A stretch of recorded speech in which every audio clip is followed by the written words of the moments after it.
Hey guys, स्वागत है आपका मेरे इस प्यारे से यूट्यूब चैनल पर। कुछ लोग हैं जिनकी पढ़ाई बहुत ही ज़्यादा कम हुई है और वो बहुत ही टेंशन में है कि यार हमें अच्छी कॉलेज कैसे मिलेगी। फिजिक्स में हमारे सिर्फ 10 चैप्टर हुए हैं, केमिस्ट्री में 12 चैप्टर हुए हैं और मैथ्स का तो अता पता है ही नहीं, 6-7 चैप्टर हो रखे हैं सिर्फ। हम कैसे अच्छा स्कोर करके एक अच्छी कॉलेज में जा सकते हैं जिससे कि हमारा प्लेसमेंट अच्छा लगे। मैं आपके लिए एक हैक लेके आया हूँ और एक आपका कहते हैं ना, एक आपको एक होप देने आया हूं कि अगर ये जो फिजिक्स के आप 15 चैप्टर कर लोगे तो आपको 30 से 35 के ऊपर मार्क्स आ जाएंगे। यानी कि आपका मिनिमम स्कोर क्या होना चाहिए सीईटी में? 120 आपका मिनिमम स्कोर होना चाहिए, क्योंकि 110 105 और 110 के आसपास 95 परसेंटाइल के ऊपर आ जाता है और 120 के आसपास 97 98 जितना आ जाता है, जिससे आपको टॉप 10 कॉलेज या फिर टॉप 5 बोल सकते हो, टॉप 5 कॉलेज आपको मिल जाएगी। मिनिमम स्कोर होना चाहिए आपका कितना? 120।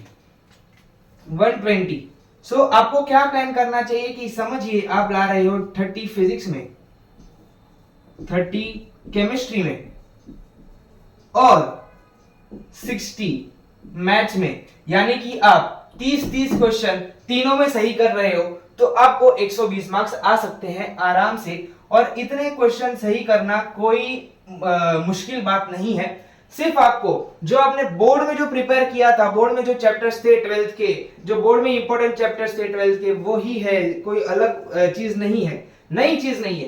पहले तो करंट इलेक्ट्रिसिटी करिए, इसमें से 3 क्वेश्चन आएंगे, इसमें से 3 क्वेश्चन आएंगे। इन सारे चैप्टर में से 3-3 क्वेश्चन आने के चांसेस है, मतलब है, आएंगे ही आएंगे, 3 क्वेश्चन आएंगे। सर ये तो 11 चैप्टर हो गए, आपने 15 बोले हैं।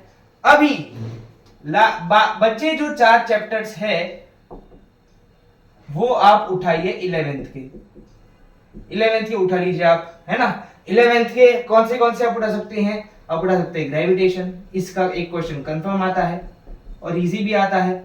आप उठा सकते हैं लॉज ऑफ मोशन, आप उठा सकते हैं बाद में यूनिट्स एंड डायमेंशंस।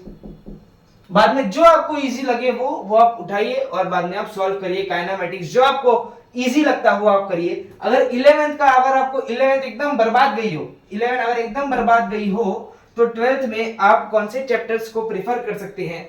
वो चैप्टर्स हैं फ्लूइड्स, जो आगे के चैप्टर्स 11 के आगे जो चैप्टर्स होंगे अगर आपको वो करना है तो वो कौन से? फ्लूइड्स। बाद में सेमीकंडक्टर्स,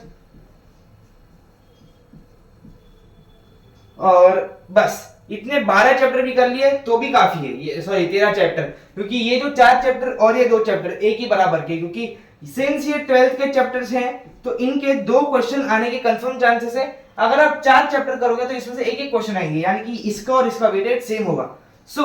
या तो आप सारा पूरा 12th, अगर आपका 12th एकदम क्लियर है तो 13 चैप्टर करके चाहिए और आपको 35 के ऊपर मार्क्स आ जाएंगे।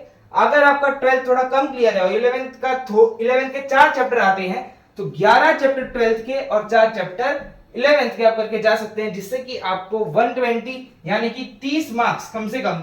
समझिए आपने कोई सम रॉन्ग कर दिया, कैलकुलेशन मिस्टेक हो गई, जल्दी में गलत ऑप्शन मार्क करके चले आए, तो समझिए एट वर्स्ट केस आपको 30 मार्क्स आते हैं फिजिक्स में, तो आपका जो क्राइटेरिया है 120 मार्क्स आने का, वो फिजिक्स के लिए क्लियर हो जाता है। वैसे ही मैं केमिस्ट्री के लिए भी ये वीडियो बना रहा हूं। फिलहाल फिजिक्स पे फोकस करते हैं। अभी करंट इलेक्ट्रिसिटी मैंने सिखाया है, थर्मोडायनामिक्स सिखाया और ड्यूअल नेचर मैंने सिखाया है। तो ये 3 अगर आपको चाहिए तो आप मेरे YouTube लेक्चर्स दे सकते हो और PYQ सॉल्व करिए। सॉल्व क्या करना है? सिर्फ और सिर्फ PYQs, कोई अलग बुक मत उठाइए, मार्वल, टारगेट, कोई भी अलग बुक मत उठाइए, क्योंकि आपके पास उतना टाइम है नहीं। क्योंकि आपको सिर्फ फिजिक्स नहीं, मैथ्स और केमिस्ट्री भी करना है। मेन तो आपको मैथ्स करना है। जो डिफिकल्ट है, जो रैंक डिसाइड करने वाला सब्जेक्ट है, वो है मैथ्स। फिजिक्स कुछ लोगों को बहुत ही टफ जाती है, उनको समझ नहीं आती, तो मैंने ये चैप्टर्स लिस्ट करके रखे हैं। आप इन्हें एक दिन में खत्म कर सकते हो, वन डे टारगेट। बस 13 दिन बचे हैं। कितने? आज कितनी तारीख है? आज है 7 और आपकी एग्जाम है 2 मई को। दिन अभी भी बचे हैं। अब इन्हें, और जरूरी नहीं है कि आपके इसमें से एक भी चैप्टर नहीं होंगे, कम से कम 2-3 चैप्टर तो हो ही गए होंगे अच्छे से। तो और आप खुद को बूस्ट करिए और मेहनत करिए और थोड़ी रात जागिए और ये चैप्टर्स अच्छे से कर लीजिए। आप ही का भला होना है, अच्छी कॉलेज आप ही को मिलेगी और आपको मोटिवेशन देने के लिए मैं, क्योंकि मैं भी एक अच्छे से कॉलेज में हूँ, मैंने भी इतने ही मार्क्स लाए थे, मैंने कुछ ज्यादा झंडे नहीं गाड़े, तो मैं एक कॉलेज में जो होते हैं, जो चीजें होती हैं जिससे भी आपको मोटिवेशन मिल सके, जो अच्छी कॉलेज में होती हैं, वो व्लॉग्स हो जाए या ऐसा कुछ हो जाए, मैं वो ला रहा हूँ जिससे कि आपको मोटिवेशन मिले। आपको ये ना लगे कि यार क्या हुआ, मुझे नहीं आ रहा, तो आपको आलस ना आए, आप प्रोक्रेस्टिनेशन ना करें, इसलिए मैं वो भी ला रहा हूँ। तो चलिए आज के लिए इतना ही। जय श्री कृष्णा, पढ़ते रहिए।